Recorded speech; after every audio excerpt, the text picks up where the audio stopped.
Welcome back to the channel. Warhammer Man back in the studio, about to take a look at some more of the AELDARI rules from the upcoming codex. Before we get started, make sure to like and subscribe if you're into Warhammer 40,000, Kill Team, Necromunda, Age of Sigmar, and warcry content. So I'm not sure how relevant this will be for most people, but most codexes have crusade rules for one army. Codex AELDARI has 3. So let me know down below in the comments if you play using crusade rules, or if you're more of just a casual player or a tournament player. But I am curious in the future if this type of content is relevant or interesting to people. First off, just looking at this all-the-way army here, absolutely great looking army. Very, very nice. Definitely liking the overall look and diversity of this. Nice picture.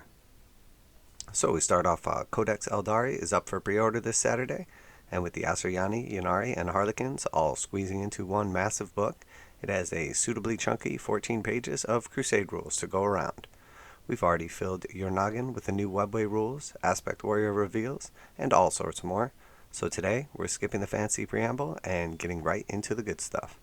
So this is some of the content from the 14 pages of crusade rules.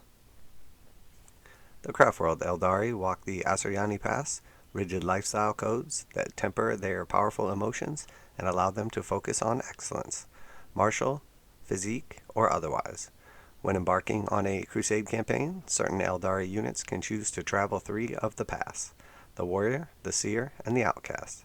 The path of the warrior focuses on combat skills and can turn everyday soldiers into mighty heroes.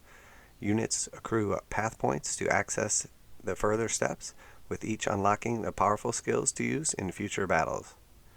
So first we have the Path of the Warrior. Gain 1 path point each time this unit destroys an enemy.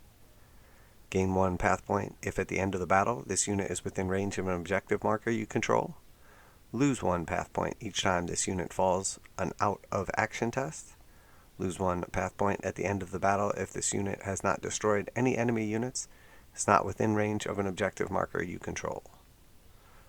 So for the first step, we have newcomers to the shrine. No effect, 5 path points. Second step, warriors of the shrine. Each time a model in this unit makes an attack, reroll hit rolls of 1. That's 8 path points. The third step is experienced warriors. Each time a model in this unit makes an attack, reroll wound rolls of 1. And these are cumulative, so you would have reroll hit rolls of 1 and wound rolls of 1. And finally, the final step, Devoted of Khaine. When this unit reaches this step, you can use the Exemplar of the Shrines, requisition once for 0 RP. If you do so, you must select this unit. Even if this unit already has an exarch power upgrade, this unit can have 1 additional exarch power upgrade. So pretty cool, definitely a little way to bulk up your units if they're having success, and gives you a little extra incentive to not get them wiped out or to make sure that they're killing stuff or locking down objectives. Your AELDARI can walk a different path at any time, retaining the skills they've earned, but beware, those who reach the final step become lost to their path and can no longer move away from it. The final rewards are powerful, and you'll need to decide when it's the right time to accept one path for good. And here we see some banshees and a couple tanks with a viper in the background. While they often work alongside other AELDARI, the Ynnari hold the resurrection of their god as priority number 1. Their dedication to Ynnari allows them to earn soul points during battle by destroying key enemy units and manifesting psychic powers from the Revenant discipline. And again, very nice looking army right here. I do like the look of these Dire Avengers. That's sort of like dark red or maroon color with the cool little plumes. And obviously Incarn looks pretty cool. And then we see some witches in the back there. And you have Rain up front here as well. Man, I really like this terrain. I wish they would have brought this back. Hopefully they still do, just not in the actual Nakmoon set.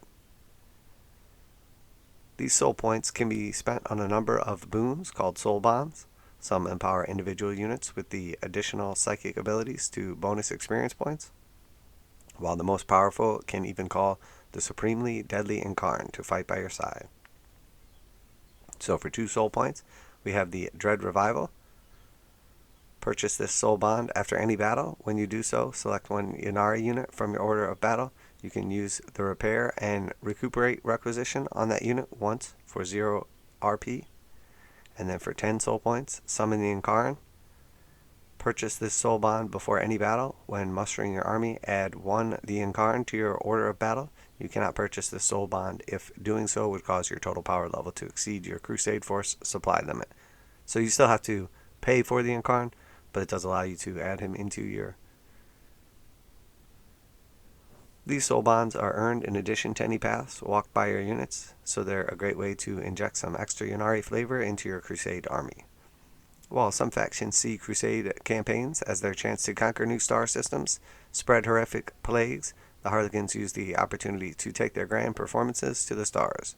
This still involves plenty of violence. It is the 41st millennia after all, but now you can add a touch of panache to your all-out slaughterfest. And here we see some Harlequins. Very nice looking bikes, absolutely beautiful paint schemes. Very, very nice. And then obviously quite a few Harlequins here as well.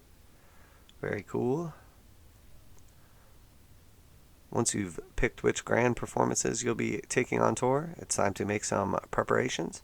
The Harlequins have a uniquely deadly approach to theater, and it's no surprise that their tale of the Trials of Khaine involves some rather murderous rehearsals.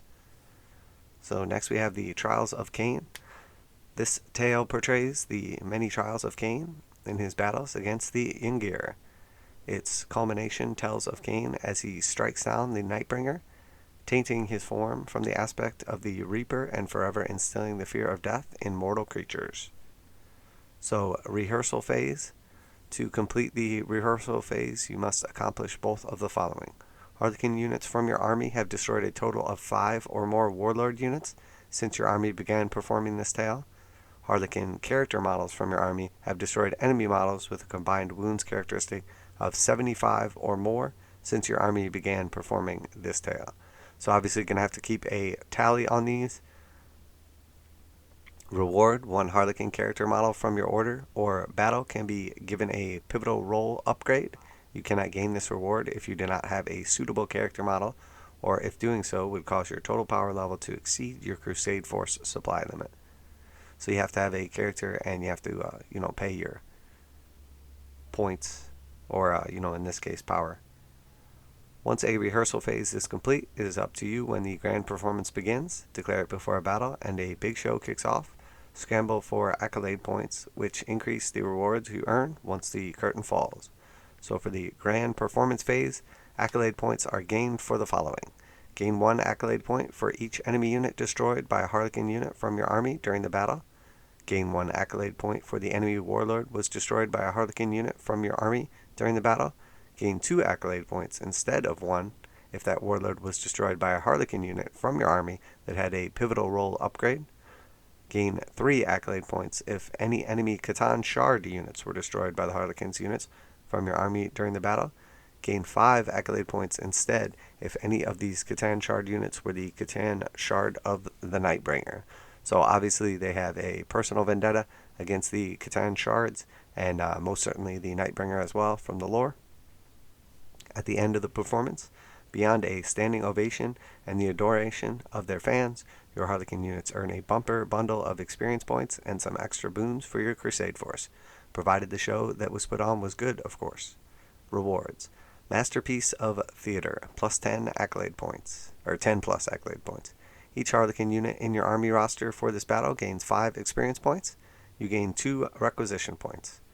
Accomplished Performance, 4 to 9 accolade points.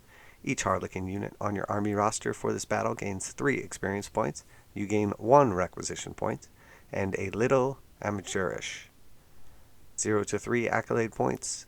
Each Harlequin unit on your army roster for this battle gains 1 experience point. So obviously, depending on how well you perform, you will be rewarded accordingly.